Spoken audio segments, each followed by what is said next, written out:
Shalom Ouvracha, on a pu étudier aujourd'hui le Sefer Shmirat Shabbat Keil Cheta concernant le fait de marcher sur de l'herbe pendant Shabbat, où lui vient et permet, et même si l'herbe elle est haute et qu'en marchant, alors il y aura bien un des pas qui va venir et qui va couper de l'herbe, déraciner de l'herbe. Ces choses entièrement permises, pourquoi? Parce que la notion de psychréché, elle se visualise, elle se concrétise sur chaque action, sur chaque pas. On regarde par rapport au pas qui est fait, est-ce que oui ou non ça va déraciner ou pas. Et donc c'est d'avoir chez le Metkaven si ça se déracine sur chaque pas.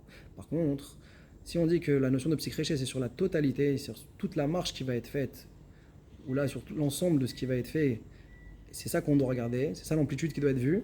Alors dans ce cas-là, oui, ça s'appellera psychréché parce que sur 1000 pas, c'est sûr qu'il y aura au moins un pas dans lequel il y aura de l'herbe qui va être détachée, qui va être coupée quand l'herbe est haute. Et donc ça c'est son chidouche au Rav Shlomo Zalman Auerbach qui est rapporté par le Sefer Shabbat qui est le Cheta.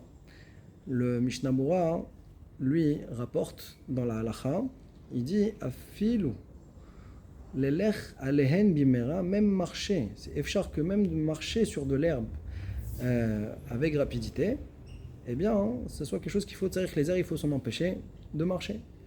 Alors sur ça, dans les harots du Shabbat Kil Cheta, il vient et il dit mais pourtant ici c'est Kli Achariat, c'est de façon inhabituelle, c'est Mekalkel, on abîme, c'est Menachashinat Chale Goufa, on n'a pas besoin du produit de l'herbe, Psychréché Deloni Chale, on ne comprend vraiment pas comment le Mishnah Berurah pourrait apporter ici cette Khumra-là, ce Issour-là, de ne pas marcher sur de l'herbe. Là, Rosh Hashanah va carrément dire qu'on n'a pas le droit de venir et d'innover des nouveaux Issourim.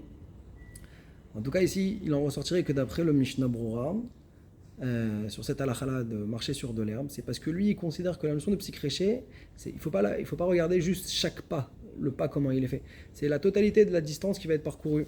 Et donc, c'est vrai que si on regarde sur une vision plus globale, alors effectivement, ça s'appellerait psychréché. Après, pourquoi il est considéré comme étant un psychréché d'Enichale?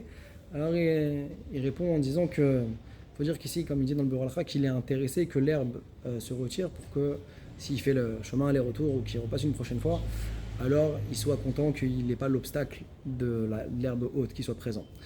On a également vu la halakha dans le Shulchan Aruch Shin Kafret, Seif Mem Tet, concernant une personne qui serait constipée, qui a besoin de lui fluidifier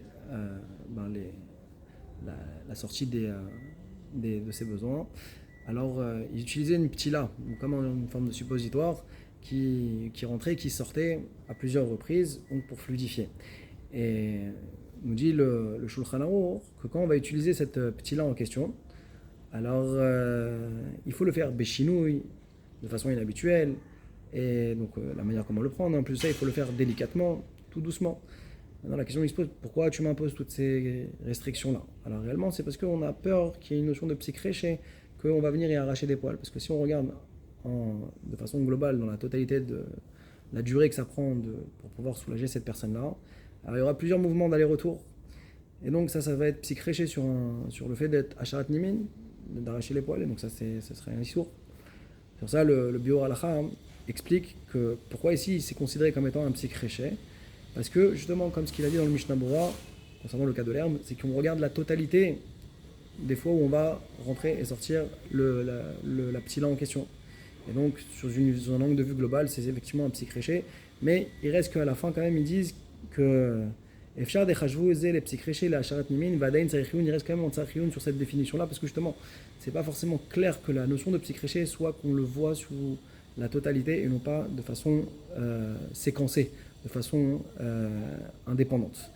Donc ça serait a priori la marloquette, la différence qu'il y a entre le Rav Shlomo Zalman Auerbach qu'on regarde uniquement de façon indépendante ou alors qu'on regarde la totalité de la répétition de l'acte qui a pu être commis, Chazak ou Baruch.